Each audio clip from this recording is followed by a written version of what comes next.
every single agency that came to the National Assembly, at least the budget sessions that I attended, they all asked for more money. And, you know, the question that is the $1 million question that everybody gets to ask, that I keep asking is, what have you even achieved with all the monies that you have received in the past? And that's the same question that I asked the man in charge of Naseni. Naseni is an agency that was formed in 1992. And like as the name implies, it is supposed to foster innovation, supposed to partner with universities, engage in research, and identify indigenous ways for us to expand ourselves as a nation industrially. And you open up the budget proposal, and then you see all kinds of well put together budget line requests asking for billions and billions and billions of naira. And literally, what I believe, and that's why I said I'm not here representing anyone, is that these people do not yet understand the reason why some of these agencies were formed.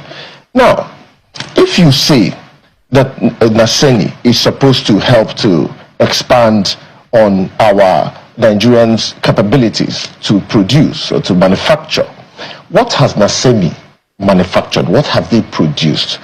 Ordinary power bank for an agency that has taken billions, hundreds of billions of naira. Power bank.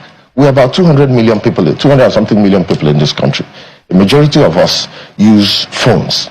Imagine if Naseni just produces power bank that is produced by Naseni, and then it's maybe 50% cheaper than the regular power bank that you bring into this country. Imagine the type of revenue that they would have generated for the federal government. Everybody, literally state governors, local governments, National Assembly members, senators and House members, agencies are buying street lights, solar street lights every day. Solar street lights has become quite, prevalent in our society today. Has Naseni produced one that we can say, okay, this is their product and it's cheaper? We don't have to import these things. We have to source dollars. We have to transfer dollars, going through the crucibles of sourcing dollars, transferring dollars, and traveling, spending money and all that to bring in these things. Imagine if Naseni would produce in industrial scale streetlights that we would not only use here, but we will also export. These are some of the factors that will help to strengthen our economy. I don't have the paper here, but you would, when you open up the budget proposal, you will see engagement of scientific personnel for infrastructural growth, 17 billion. Engagement for this and that, 10 billion, 15 billion. And it felt like, back in the days when we were young, you just go back to your home and tell your father, they said we should bring photosynthesis. And then you ask for money and you'll be given monies. My question is this, and the reason why I moved that motion, that the activities of Naseni should be holistically investigated, is to actually ascertain if the monies that we have been releasing, the appropriation that we have been making for Naseni, actually commensurates with the value that they have added for the Nigerian government, by extension for the Nigerian people. I strongly believe that it has not. Then again, it's not just Naseni. I would say if a preponderance of the agencies in this country are not doing the Nigerian people that much good.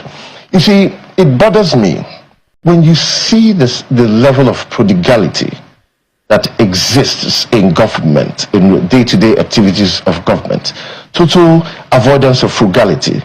Then you begin to ask, when are these leakages truly going to be stopped?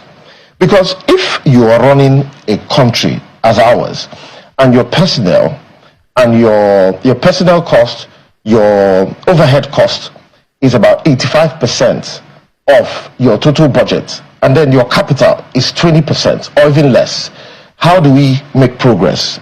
For a country of 200 million people, today, what are we producing? What are we exporting? How is our economy, how is our currency ever going to be strengthened when our capital is this minuscule and the overhead is large, the recurrent expenditure is large? It's worrisome. Every day we keep talking about the country not having money, that everybody should tighten their belts, but I believe there are a lot of leakages, I believe that a lot of people don't yet understand the gravity of the situation. I believe a lot of people do not yet understand where we are in this country. In 2025, we still do not have electricity. That's a problem. In 2025, our farmers cannot get into the markets, into their farms and farm and produce crops and sell, and that is why there's food inflation. I believe people don't yet understand the number of people that are unemployed, the number of children that are out of school. It can be business as usual. And the National Assembly understands that it can be business as usual. Like I said, I'm speaking as a person. I'm not speaking for anybody or on behalf of anybody. But I can tell you this. We, in the National Assembly, understand that the country is broke. We understand that a lot of things are not the way they ought to be. And we remain optimistic because we believe that the president means well. We believe that the policies that he's coming up, it's going to take a little time before things begin to truly metastasize itself, in the physical.